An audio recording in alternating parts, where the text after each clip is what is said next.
Bismillahirrahmanirrahim. Assalamualaikum warahmatullahi wabarakatuh. Alhamdulillahi thayyiban mubarakan fihi kama yuhibbu rabbuna wa yarda. Asyhadu an la ilaha illallah wahdahu la syarikalah wa asyhadu anna Muhammadan abduhu wa rasuluhu, amma ba'du. Qala Allah Ta'ala fi kitabihil karim, ya ayyuhalladzina amanu taqullaha wa qulu qawlan sadida yuslih lakum a'malakum wa yaghfir lakum dhunubakum wa man yuti'illaha wa rasulahu faqad faza fawzan 'azima. Wa qala nabiyyu sallallahu alaihi wa ala alihi wa sallam, man yuridillahu bi khairan yufaqihu fid din. Wa qala aidan innallaha yubghidu kulla 'alimin bidunya jahilin bil akhirati.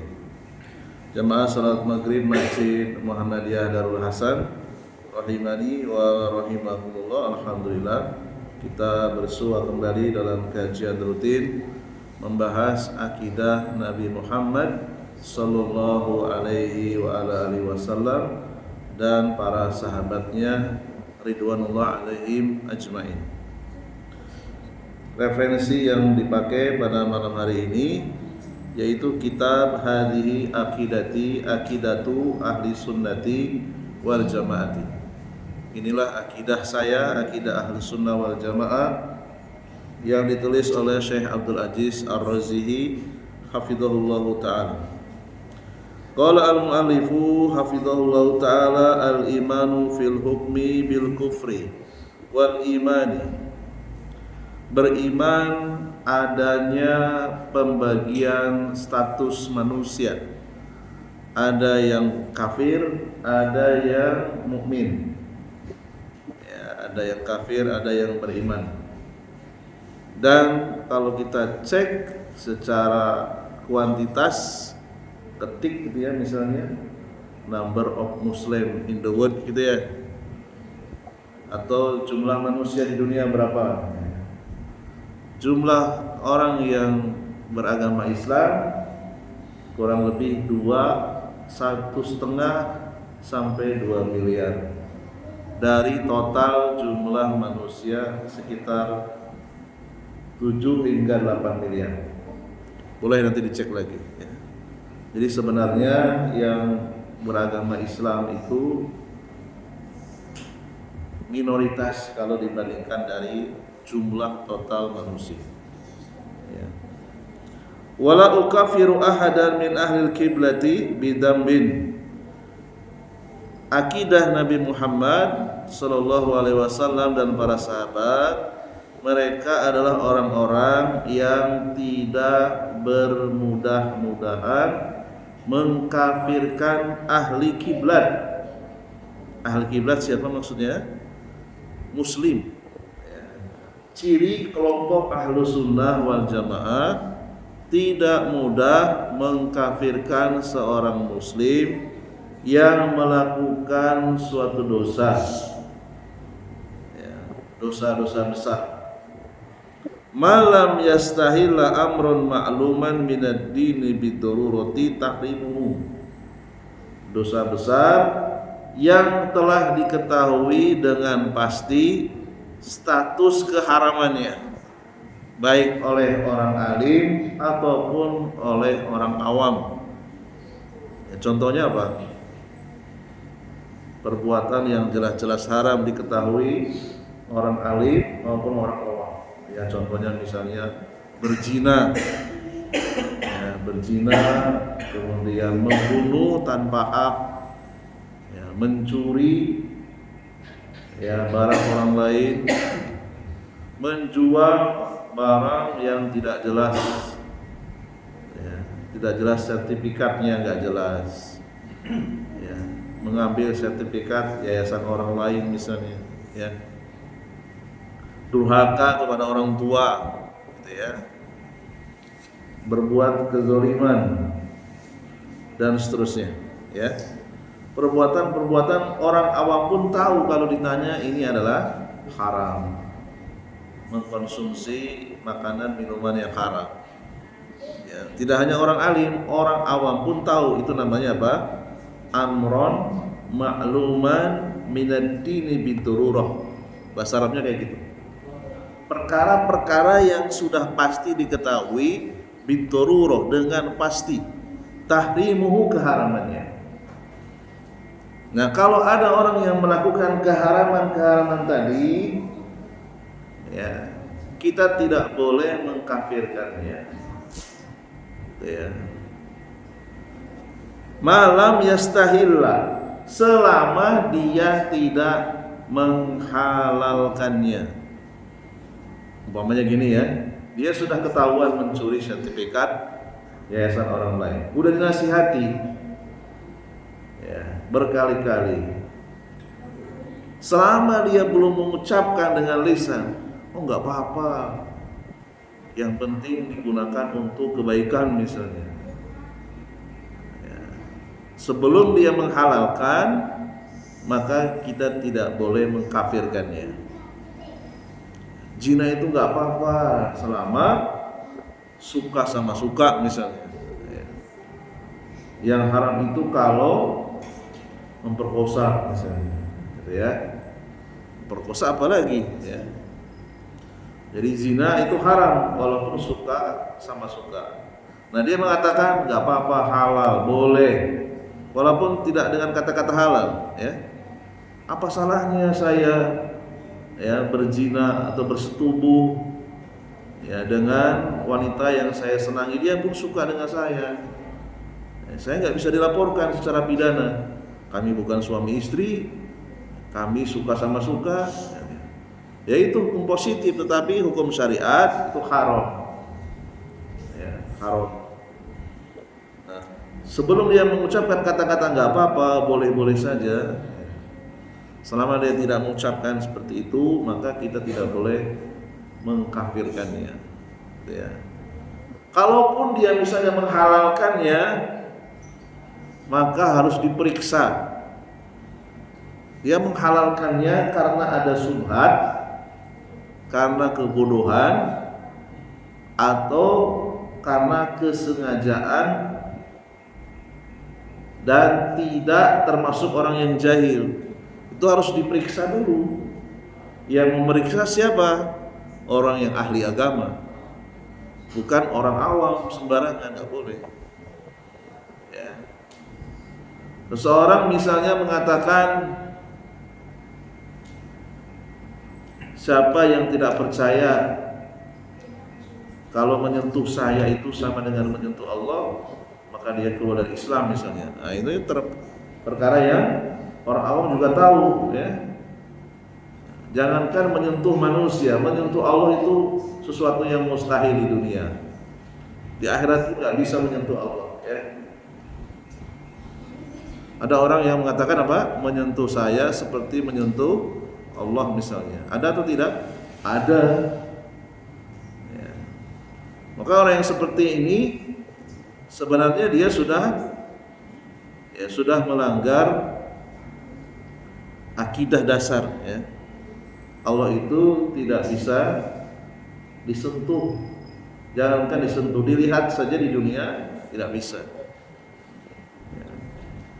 Intinya kita tidak boleh bermudah-mudahan mengkafirkan seorang muslim yang melakukan dosa besar sebelum dia menghalalkannya. Kalaupun dia menghalalkannya, itu pun harus dicek oleh ahli ilmu. Tapi kalau kita misalnya membuat pengumuman, barang siapa yang menghalalkan zina, dia keluar dari Islam, boleh. Karena kita memberi pernyataan secara umum, boleh. Barang siapa yang menghalalkan mencuri, maka dia keluar dari Islam, itu boleh. Tapi dengan menyebut nama si fulan menghalalkan mencuri, dia telah kafir, itu enggak boleh. Itu keputusan qadhi ya, keputusan hakim syariah. Terus gimana Ustaz, di Indonesia kan belum ada hakim syariah. Ya, MUI kan bisa mengeluarkan fatwa. Si fulan sesat. Kenapa? Karena menghalalkan zina misalnya. Minimal ada hukuman sosial. Ya kan? Dan itu sudah terjadi di masyarakat kita. Nggak tahu kalau di Melayu ya, di suku Jawa itu kampung istri saya, kalau ada orang yang tidak pernah sholat, sesembelihannya nggak mau dimakan. Di keluarga itu misalnya ada salah satu anggota keluarga tidak sholat, dilarang untuk nyembelih ayam itu. Jangan, kamu nggak sholat, nggak boleh nyembelih.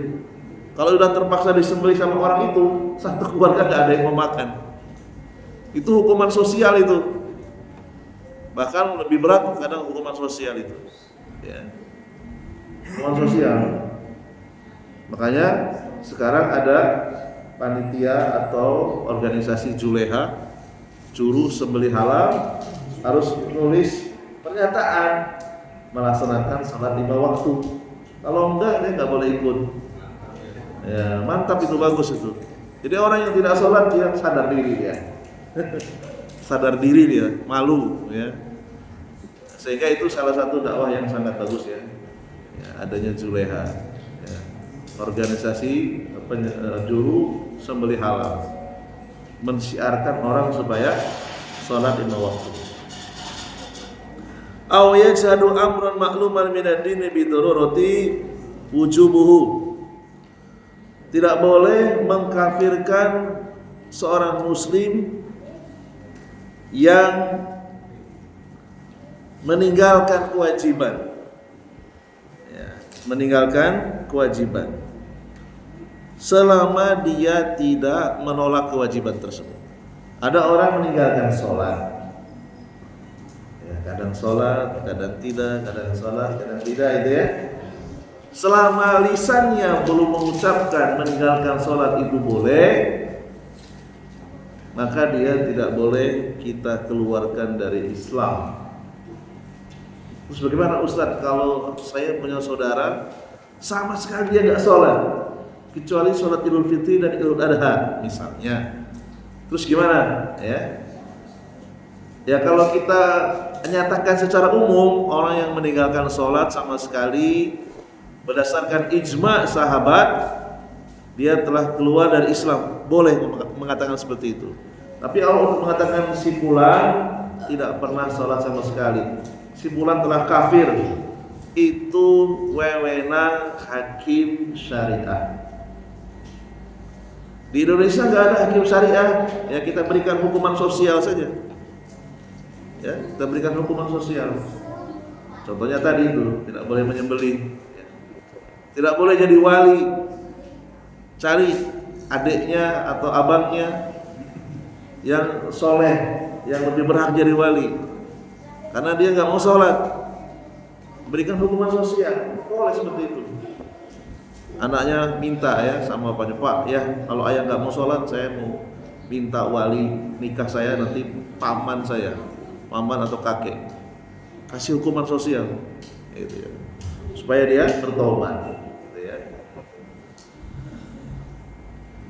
Demikian juga kewajiban-kewajiban lainnya, ya, kewajiban haji bagi yang mampu, kewajiban puasa di bulan Ramadan, ya, kewajiban bayar zakat bagi yang mampu, dan seterusnya, ya. Aw yaf'alu nakidun min nakidil islami qaulian aw amalian. Selama muslim tersebut belum melakukan salah satu pembatal keislaman, baik ucapan maupun amalan. Selama dia belum melakukan pembatal keislaman, ya, separah apapun dosa yang dia lakukan, kita tidak boleh bermudah-mudahan mengeluarkan dari Islam. Contoh pembatal keislaman apa yang paling gampang? Misalnya dia ngasih sesajen kepada penjaga gunung. Ya, kalau ngasih sesajen penjaga gunungnya manusia nggak apa-apa, ngasih makan. Ini ngasih makannya ke jin, ke jin, ke roh yang dianggap menunggu gunung tersebut. Ya, maka itu perbuatan syirik akbar. Kita nyatakan secara umum orang yang melakukan memberikan sesajen, persembahan kepada bangsa jin, maka dia telah melakukan pembatal keislaman. Berdoa kepada mayat, orang yang berdoa kepada mayat, meminta kepada mayat, walaupun mayat tersebut adalah Rasulullah, para sahabat, tetap itu adalah syirik akbar. Kita nyatakan secara umum, ya, orang tersebut kafir. Tapi kalau menyebut namanya itu wewenang hakim syariah. Kenapa? Karena kalau kita terlalu cepat, bukan berarti kita nggak mau mengkafirkan, terlalu cepat tergesa-gesa menyebut nama orang yang melakukan pembatal keislaman, lalu orang tersebut balik menuntut pidana kepada kita, kita yang repot nanti, ya kan? Kita yang repot. Ya. Sementara kita tidak bisa mendatangkan saksi, ya kan? Mungkin kita lihat sendiri orang tersebut ngasih sesaji, ya, nggak ada saksi, lalu dia menuntut balik hukum pidana, pencemaran nama baik, kita yang rugi. Ya, makanya, kalaupun ada orang yang melakukan kesyirikan, kita nyatakan secara umum, tidak boleh dengan tunjuk hidung. Ya. Beda kalau di negeri Saudi Arabia, kalau ada dukun yang nangkap langsung polisi syariah, polisinya sudah dididik sejak dari TK sampai SMA, sudah hatam puluhan kitab tauhid. Ya, TK suruh ngapalkan usul salasa, qaidul arba. SMP diajarkan kitab tauhid, SMA diajarkan akidah wasitiyah. Polisinya polisi yang sudah paham tentang akidah. Jadi ketika mereka nangkap dukun pun dengan ilmu. Ya, di Indonesia polisinya non muslim, gimana dia mau nangkap dukun, dia itu nggak ngerti. Ya kan? Jangan-jangan polisinya sendiri bukan muslim, gimana dia mau nangkap dukun? Oh, itu temannya dia, gimana? Itu ya. Nah, kalau di Saudi Arabia mudah, kalau ada dukun yang suka ngasih persembahan kepada jin, menggunakan sarana-sarana yang menghinakan ayat Al-Quran sehingga dia dikasih imbalan oleh jin, ya, contohnya misalnya untuk mendatangkan kekuatan majis, dia membungkus, ya, mantranya dengan membungkus ayat suci Al-Quran, ya, dihinakan dengan pembalut. Ada itu, ada videonya itu. Nah, dukun seperti ini kafir dia, kafir. Makanya ditangkap sama polisi syariah, dibawa ke pengadilan syariah, dikasih pilihan, pilih tobat atau pilih azab, ya, pilih tobat atau pilih pedang, ya, pedangnya udah siap diasah itu, ya, pedangnya sudah diasah itu. Biasanya takut kalau sudah lihat pedang mengkilat, takut ya, tobat dia. Walaupun tobat di dalam hati kita nggak tahu ikhlas atau enggak, yang penting secara lahiriah dia tobat, berhenti. Ya. Dibawa ke pengadilan syariah, dikasih waktu 3 hari. Ya. Demikian juga misalnya dia menulis di Twitter, menulis di Facebook, menulis di Instagram, mencaci maki para nabi misalnya, atau mencaci maki salah seorang sahabat. Ini termasuk pembatal keislaman. Dia pasti akan ditangkap itu. Barang buktinya ada, di screenshot, tangkap, dilaporkan, ya. Kemudian dimintai tobat, pilih azab atau pilih tobat, gitu ya. Seperti itu. Wa usamma ahlal qiblati muslimina madamu musaddiqina bima jaa bihin nabiyyu sallallahu alaihi wasallam wa lam yaf'alu naqidan min nawaqidil islam qaulian aw amalian aw i'tiqadiyan. Jadi kita tetap menamakan seorang muslim sebagai muslim, ya, selama dia masih membenarkan seluruh yang datang dari Rasulullah, seluruh hadis yang sahih dia terima, dan dia tidak melakukan salah satu pembatal keislaman. Baik itu ucapan diantaranya adalah menghina Allah, mencaci maki Rasulullah, mencaci maki sahabat, ya. Amalian contohnya apa? Contohnya misalnya membanting Al-Quran, diinjak-injak, ya. Nah, ini termasuk pembatal keislaman. I'tiqadian, nah, kalau masalah i'tiqad ini nggak bisa dideteksi, ya, itu urusan dia, ya. Jadi urusan dia. Tapi yang qaulian itu kelihatan, tulisan, lisan kan kelihatan, ya. mencaci maki Allah SWT. Tulisan Allah dijadikan keset di depan pintu misalnya. Nah, itu jelas mengolok-olok Allah. Istihza, ya. Mengolok-olok Allah. Mengolok-olok Rasulullah, membuat karikatur. Ya, ini juga termasuk keluar dari Islam. Ya, kalau di negeri Islam dia akan dipanggil, diproses secara pidana. Ya, kalau nggak mau tobat, penggal kepalanya. Ya. Wala ushidu limu ayanin bi jannatin wala narin illa liman syahidat lahu an-nusus.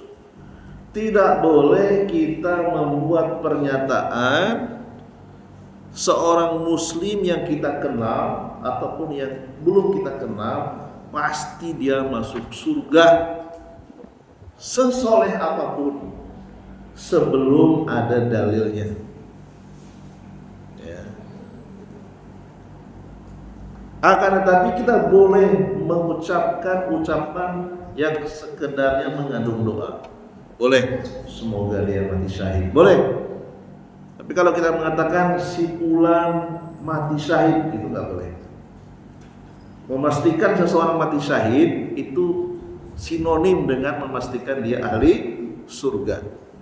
Tapi kalau mendoakan semoga si fulan mati syahid, amin, diaminkan. Boleh. Ya, boleh seperti itu.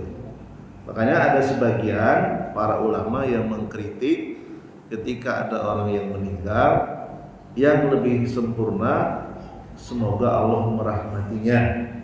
Bahasa Arabnya Allahu yarhamhu boleh atau rahimahullahu boleh. Ya. Jadi kata-kata almarhum itu sebagian mengandung kritikan. Ya. Dia adalah orang yang dirahmati.